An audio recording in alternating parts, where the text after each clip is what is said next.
Well, hello from Syracuse, specifically from a part of it called Ortigia, which is supposed to be an island, but over time, given the amount of construction and development that has taken place, it's difficult to tell when you cross onto the island itself.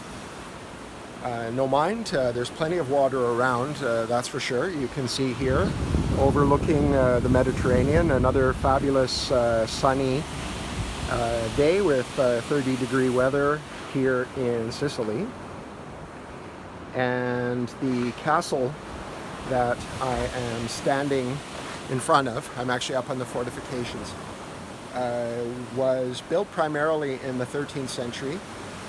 There was a bit of construction just prior to that, and up to the 18th century, I believe, is when the last of it concluded. Plus there's that very modern-looking lighthouse, which I think is considerably more recent.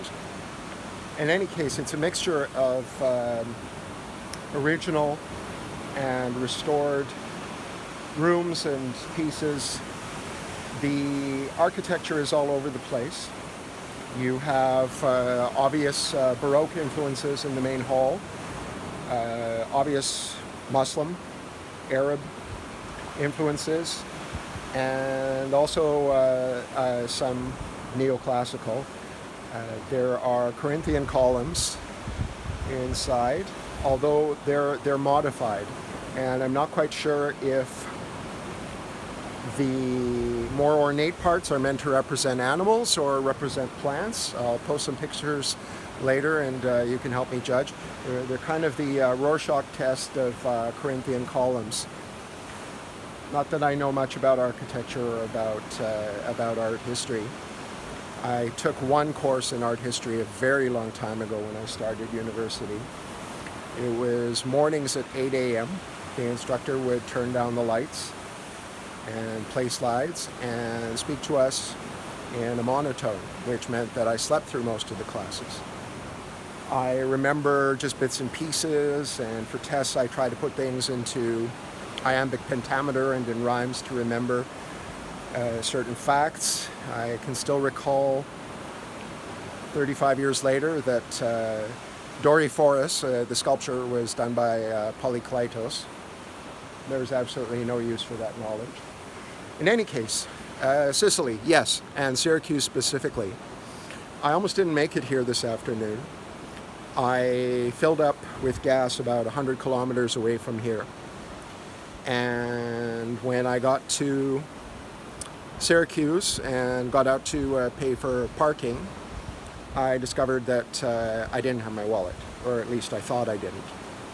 And I was partway back to the gas station when I made the happy discovery that I did in fact still have my wallet. So I returned a bit later. This castle is supposed to be closed right now, but they sold me a ticket at the entrance, so it's open. And I'm glad it is. It's a fascinating place. Sicily itself has been marvelous. It really is beautiful and very special.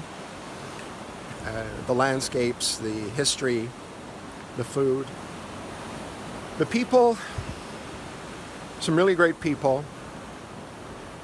But then you have the drivers. Motorcycle drivers in particular don't seem to believe that the rules apply to them. And the speeds are insane. On the highway, I've gone as high as 130 or 140 in my Fiat 500, which is very small and not very powerful car, unlike the nice Skoda I had in Sardinia. And people were passing me at great speed, which should tell you something. The police don't seem to be terribly concerned about it either. The worst driving, however, and I really hate it, is inside cities. It's a really complex situation. You will have an intersection that is very simple, that will be guarded by a traffic light that is very slow to react. And then this morning, getting out of Agrigento, there was a 5-way intersection where there was only one flashing yellow light to govern traffic in all directions. it is very difficult to know inside these cities where you can actually drive a car and where you can't. There's some places that you think would be impossible. Well, people do it all the time. And there are 5 million people in Sicily. I'm convinced that every single one of them, including babies and small children, owns a car. And most of them drive it in a pretty reckless manner. So yeah, I'm kind of sick of driving in Sicily. I'll be leaving the island in 4 days with a lot of terrific memories. Driving in close quarters will not be one of them. On a happier note, tonight is Rosh Hashanah.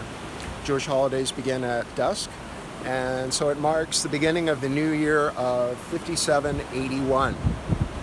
And to celebrate the beginning of the new year, we usually have apples dipped in honey so that we have a sweet year ahead. But I can't find apples. So I'm going to have gelato, which for some reason I haven't had since I arrived in Italy 2 weeks ago, but I'm going to correct that today. But really it is a magnificent island to visit. It's quite big, as was Sardinia. And as I mentioned, I've had incredible luck with the weather pretty much everywhere I've been in Europe in the past month. This raises another point. For people I'm going to be seeing soon, like for Aggie in Germany and for Sam in Switzerland, I have certain expectations. You must arrange for the weather to be warm and sunny while I'm with you. As I said, it's about 30 right now. I'm reasonable. I'm prepared to go down to about 25 Celsius during the day. 15 at night if we must. If the places that we're staying are heated inside.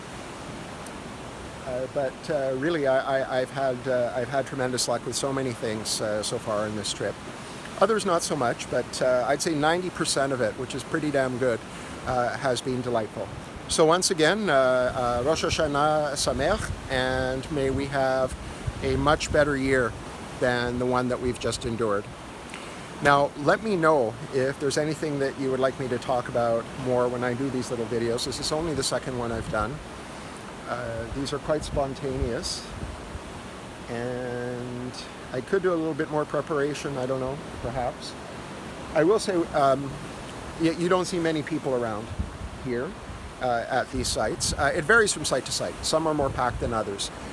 One place I went to the other day, there were like hordes of group tours. And there's also a big cruise ship in the port here today. I don't know if it's actually in service or not. But at this castle, yeah, some people got in the way of my shots in the Grand Hall. And I think after paying €4 to get into this place that I deserve to have it to myself. Anyway, until next time, thank you very much for watching. Bye.